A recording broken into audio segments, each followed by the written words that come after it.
again for another Titans review. This episode was entitled Aqualad, and it's actually a two-parter, so that's pretty interesting. And you know what? Let's just jump right into it. So the episode starts with Slade Wilson. It was actually very Slade Wilson heavy, and it was Slade Wilson heavy to the point where I was just like, I thought y'all said this was Aqualad. It actually they kind of took the story from the Suicide Squad movie when Will Smith's Deadshot, where there was some people that were supposed to like snitch against the mob or something. The mob hired Slade Wilson to take him out. So it just shows you doing his usual hitman thing, killing people. Shot one dude through the eye, shot two people, shot a woman who was on the phone, with a folder in her hand. So he was he's good with the trigger. Can't lie. So he goes back to that black dude that we saw that was in his house, and I guess that's like his manager, his contractor, like the guy who gets the deals and who works out the contracts to know like who he's gonna kill next. So he asked him, he was like, "What's the next contract?" And he gave him a folder. Now, interesting enough, he gave him a folder of who his next target was gonna be, but they never showed us who the person was on the folder. And I'm going to get into that like a little bit later on. So, this was a flashback episode. It was, it takes place I believe they said 5 years ago. When the Titans were still together. It was, Aqualad had just joined, Donna, Hank, and Dawn, and then, Dick is, still as Robin. They showed Jericho for a second, and he was in the house, he was in his apartment cooking some food for his girlfriend. They showed like a little slash, like a healing, like a scab mark, like a scar on his neck. So to say that either he got shot in the throat or he got sliced in the throat, and even that was unclear. Like they never really explained, because then like he had left the window open, and then his girlfriend was like, "Oh, you're supposed to stay on your toes at all times. Like you're always supposed to be alert," because Slade was actually outside and he was looking at him through the window.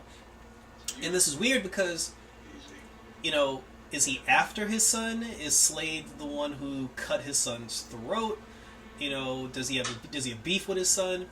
And because even Rose said that she's looking for, she's trying to kill her dad because her dad killed her brother.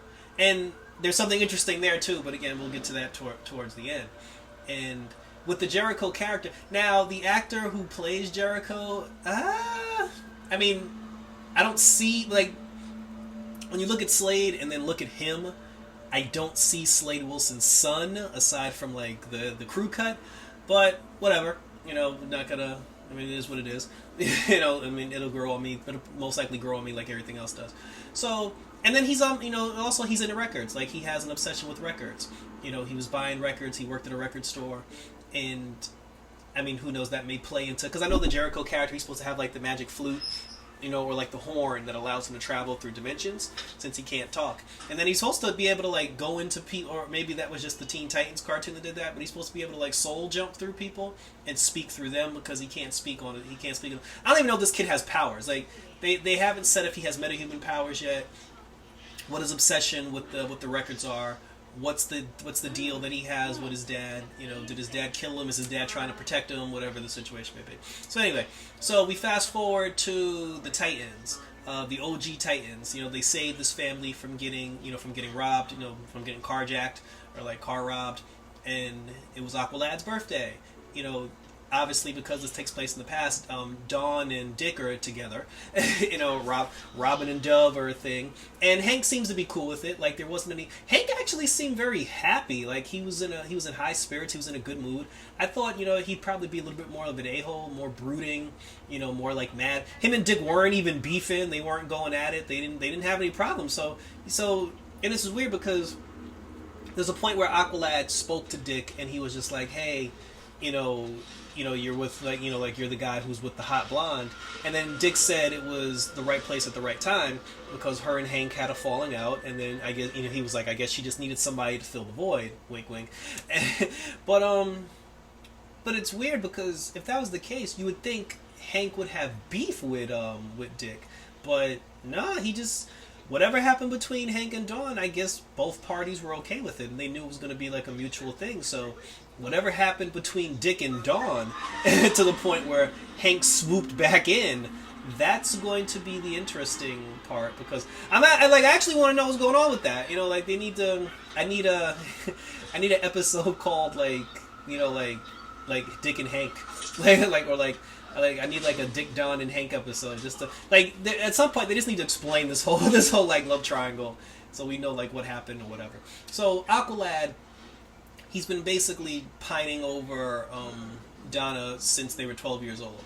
He took her swimming, like they're still saying that she's half Amazonian, and then she was training to be a warrior, and then she was Diana's sidekick, and then she left Diana because she wanted to explore on her own and see how she handled herself as a solo act, and then which was weird because then she linked up with a group, but she was on like a 6-month leave to be with the Titans until it was time for her to go back to Themyscira and take her place as like an Amazon warrior, and then she would stay on the island. So Aqualad's basically been trying to get in the draws for well, he said 12, he's 20, that was his 22nd birthday, yeah, so 10 years. He's basically trying to get the draws for 10 years, and she's been pushing him off. And then, they had a conversation, and she was just like, I don't have time for a relationship, gave him every BS excuse in the book, and then the alarm went off, and then there was trouble. Dr. Light, he's, this is an origin story, like, this flashback was an origin story of Dr. Light, Slade Wilson, and a lot of stuff that happened with the original Titans. It shows like how they met him for the first time, why they had beef with him. And there was also like a promo that had Slade Wilson's voice, and he said in this promo, because I saw it on the DC Universe app. In the promo, he said, "I told Robin that if he ever formed the Titans again, I would kill them one by one."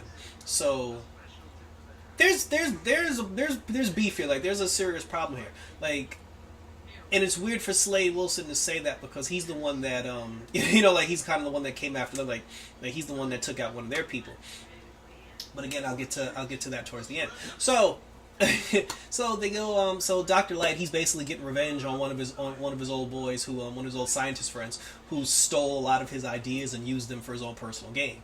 Dr. Light did experiments on himself, which is why he has, a la Cheetah, which is why he has the powers that he has. And now he's just going on a revenge killing spree. So the Titans, they scope out the area.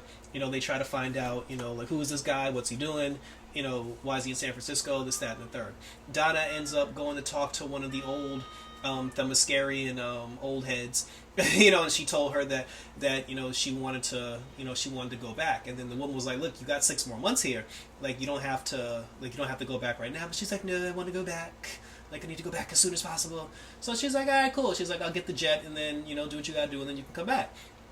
And we find out later on that she lied to Dick about it because she told Dick from the beginning that it was the OG Themyscirians, or as Aqualad calls them, the Mascara. It was the OG Themyscirians who told Donna, it was Donna's idea to join the Titans, but for some reason she told Dick that the Themyscirian old heads were the ones who told her to do it, and then the woman told her "Look, you got 6 months, you can chill." She told Dick that woman's making her go back. So she's been lying to Dick from jump about this whole situation of why she's even there, and that needs to be explained too at some point, like why she lied about it. So then they come back to do some they scope out the area, and then Donna, she's searching the cameras, like her and Aqualad are looking at the cameras. They have a little conversation about back in the day when we were kids, like I loved you and blah blah blah. He gives her the soda. They have like a nice little warm thing, and then the alarm goes off again. So when the alarm goes off, the Titans get together. They're just like, let's do this. Let's go after Dr. Light. They do what they got to do, Titan style. They kick his ass, and then they send him to prison, which is why he was upset. Aqualad, when Dr. Light was using his his light power, Aqualad actually jumped in the way and blocked it and was able to take the force. They captured Dr. Light. They lock him up, and then we're back at the tower.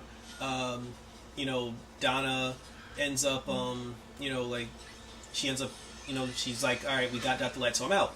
She's like, it's time to break out.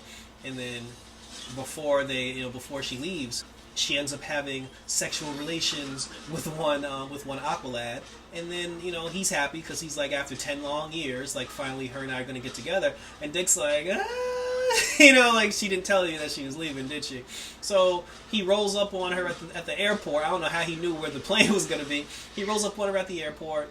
He's just like, oh, you slept with me, and then tried to bounce, like you tried to hit it and run. And then she's like, no, this cannot be. And then he's like, bitch, I'm your destiny. And then she's like, you're right. And then, she embraces him, and, they hug and start kissing. And then, the woman's like, well, I guess I can send this plane back because you ain't coming. And then after that, Aqualad, like, he hears the bullet go off. And then he turns around to protect Donna. And he ends up taking the bullet to the chest. Now, here's the thing. One, I thought Atlantean skin was impervious to pain, so there's no reason why that bullet should have gone through his body the way it did. Two, so that right there, that was a little sketchy. Two, for all we know, like I said before, when Slade got the contract to whoever the killer was, and they never showed us who the person was on the paper, we don't know that it was Aqualad who was the intended target. For all we know, Slade was, because you have to ask yourself, why would Slade be at the airport for Donna and for Aqualad? Because both of them were supposed to be at the tower. It would only make sense for him to be at the airport if the contract that he got, if he was there to kill the old woman, I think her name was Jill. If he was there to kill the OG Themyscira, like, because that's another thing. Because after he shot Aqualad through the chest, he fired a second shot, and then the Amazonian chick threw something, and then she deflected the bullet. Slade was there to kill that old lady. He was not there to kill Aqualad, nor was he there to kill Donna. So, and then here's another thing. If Aqualad, like, they're giving us the impression that Aqualad's dead. Like Slade killed him, shot him through the chest.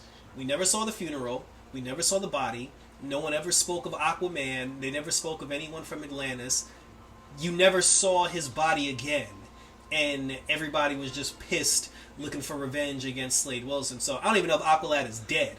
Because after he got shot again, they never showed his body or a funeral. So then, like, the OG Titans get together. Donna tells Dick, she's like, oh, it's time for you to bring out the Batman in you. And I guess this is, like, Dick's introduction to the dark side, because when in season 1, Dick is just like, oh, there's a darkness inside. Like, actually, this could be the story of why Dick decided to quit being Bruce's sidekick, because this might be the moment where he let the darkness in and then realized, like, hold up, this is too much, I got to get out. And then he just took a job as a regular police officer. So we now fast forward to, I don't know if we were in Mexico or I don't know where they were. Dick forget the Titans. Dick basically tracked down Jericho, because I guess Dick figured, like, hey, he found out who Slade was. He got his name, got his information. He found out that he had a son. So Dick's whole thing was, he rolled up on Jericho at the record store, and it's the classic, you know what, you took something from us, like you shot Aqualad. I'm going to kidnap your son. I'm going to use your son to draw you out. And then this way we can take you down and get revenge for Aqualad. So I feel like what's going to happen is Dick is going to kill Jericho by accident. And then we're going to find out that, like, I guess we're in prediction territory. We're going to find out that Slade was actually trying to protect his son this whole time, and maybe cutting his throat was an accident. Like, maybe Jericho got rolled up on in the past, and in Slade trying to save his son, he accidentally sliced his throat. And Rose thinks that Slade is the one who got Jericho killed, which is why Rose wants to kill Slade. But we're going to find out, Rose is going to find out later on in the season, it was actually Dick who killed Jericho, and then she's going to get mad and turn on Dick, and then Rose and Slade are going to be a team, and they're both going to try to take down the Titans. So that's my prediction there. As far as, like, other characters are concerned, like, there was no Starfire, no Raven, no Beast Boy. Because again, this was a flashback. This is an OG flashback. So we're gonna that's the thing. We're actually gonna find out that and maybe that's why Dick quit the team. Like, maybe because he got Jericho killed. you know, he's just like, I can't do this Titans thing anymore. But we'll see, you know. And I don't think Aqualad is dead because, you know, as they say, until you see a body, the person's still alive. So so I don't think Aqualad is dead. Yeah, so this episode was actually very good. I like the fact that they're telling us the story because I want to find out what happened with the old Titans. Like, I want to know the story. I want to know the history. I'm actually really excited to see this battle with Slade, you know, the Titans and Jericho, to find out like what really went down. You know, like who's at fault. You know, like who caused this? Why did Donna leave? You know, why did Don and, you know, Dick break up, and then why did she go back to Hank? You know, so I want to see all this stuff play out. Why did Slade tell him, if you ever form the Titans again, I'll kill them all? Because, like I said, I think Dick was the one responsible for killing Jericho, and it's only a matter of time before Rose finds that out as well. You know, and I also want to know, like, you know, why Jericho has the scar on his throat. Why can't he speak? When does he get the bullhorn? You know, and things like that. So I think a lot of that's going to be answered in the next episode. So I'm really excited. So that was all that was real good. Wasn't really any bad. Actually, I mean, a little bit of bad. Like the only thing that was bad was the placement in which this episode takes place. I'm pretty sure there's a reason why they put it where they put it. But in the last episode, you got Jason Todd, who basically got kidnapped by Slade Wilson. So we're waiting for the payoff of that. So what they're basically saying is we're not going to get, you know, Raven, Beast Boy, or Starfire for the next 2 episodes because we're not going to get them today, and they're not going to be in next week's episode because we're still in flashback mode. And I'm just like, you left on a cliffhanger, and now you're taking us back, you know, like to the beginning. I would have liked to have seen the whole Jason getting kidnapped thing wrapped up first before we went back to the past, but again, maybe it ties in. You know, we don't know. We just have to wait and see. So those are my thoughts, and shout out to them for playing that James Brown. Got to get the payback. Yeah, you know, like, because the last 2 episodes they've actually been doing like actual music. They haven't been doing like the Titans theme. So kudos to them for that, which means like they're getting more money now. So they could do more stuff with the money that they have. You know, that was it. You know, so that was basically it. You know, I'm excited. Like, I'm very excited. Like, I'm hyped. You know, like, I want to, you know, when the credits were rolled, like, when the episode was over, and, like, the James Brown was playing, and the credits were, it actually said at the bottom of my screen, the Deathstroke episode was going to play in the next 10 seconds, and then I was like, oh, shit, they're going to show me this episode now, and I thought I was going to get, you know, like, a sneak, like an unplanned sneak peek at next week's episode, but then the episode never played, so I got excited for nothing. So that was it. That was the Titans review, episode 4. You know, it's only 13 episodes, so yeah, we're a quarter. We're 4, 8, 12. Yeah, we're one third of the way in. You know, so we're this thing is going, and like I said, I'm here for it. I'm gonna keep reviewing it all the way to the end. So, you know, thanks everybody for tuning in. Like and or subscribe. Leave a question and or comment or concern. We'll be back for the Deathstroke episode, so we can recap this 2-parter. And until next time, as always, keep it locked in about this bitch.